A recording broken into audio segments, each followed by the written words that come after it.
मोहित, हम आपके पास लौटेंगे। पूरा एनालिसिस यासिर ने किया है, ग्राउंड पर खुद मौजूद रहे थे। राहुल देव जी, अगर बजरंग बली ना होते और मोदी ना होते तो शायद स्थिति और खराब हो सकती थी बीजेपी की। निश्चित रूप से।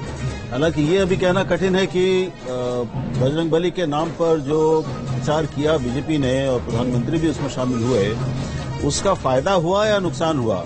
मुझे नहीं लगता कि उससे ज्यादा फायदा हुआ होगा कि लोग इतने नादान नहीं हो सकते। ऐसा मुझे लगता है कि वो इतने मात्र से समझ लें कि कांग्रेस बजरंग बली के खिलाफ है और वो बजरंग बली का आशीर्वाद किसी को मिल सकता है। इस तरह से ये एक तरह का दुरुपयोग था।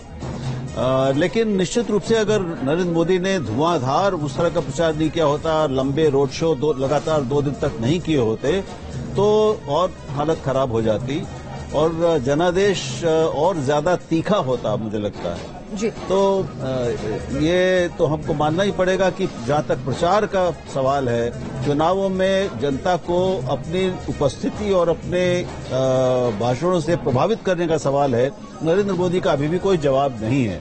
लेकिन ये भी तय है, इस चुनाव से ये परिणाम निकलता है कि अकेली वक्तृता, अकेला भाषण और सिर्फ रोड शो, बड़े ही उसमें लाखों की कितनी भीड़ आपको दिखे, वो काफी नहीं है और लोग उससे पूरी तरह आपके पक्ष में नहीं आ जाते।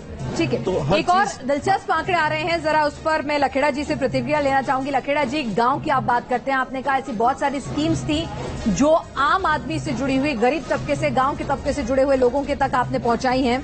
तो रूरल सीट जो है 151, 224 में से जो 151 रूरल सीट्स हैं, वहां पर ट्रेंड कह रहा है कि 126 सीटें का जो ट्रेंड आया है उसमें बीजेपी 43 पर आगे चल रही है और कांग्रेस ने वहां भी 66 सीटों पर बढ़त बनाई हुई है। रूरल एरिया 126 का ट्रेंड उपलब्ध है। तो गांव में भी सेंधमारी करने में कांग्रेस अच्छी खासी कामयाब रही है। आपकी जो वेलफेयर स्कीम्स थी, क्या वो नहीं कम्युनिकेट हो पाई, या बीजेपी की कांग्रेस की गारंटी योजना जो है वो भारी पड़ गई, वादा जो है?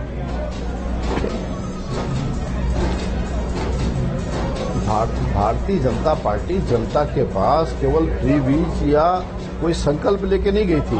भारतीय जनता पार्टी परिणाम लेके गई थी कि पूरे कर्नाटक में 37 लाख टॉयलेट बने, 27 लाख उज्ज्वला गैस दी गई, सौभाग्य योजना से गांव-गांव बल्ब गए, मैसूर और चेन्नई बेंगलुरु एक्सप्रेसवे। नहीं, वही तो पूछ रही हूँ सर कि ये जो सारी योजनाएं, परियोजनाएं थी, ये जनता ने स्वीकारी नहीं, उन तक पहुंची नहीं। अब वो वक्त निकल गया जब ये योजनाएं गिनवाएं। धरातल पे दिखाई दे रही हैं, धरातल पे हम उस काम को कर चुके हैं। नहीं, पर जनता को पसंद नहीं आई क्या? नहीं, जनता के प्रति जो हमारा कमिटमेंट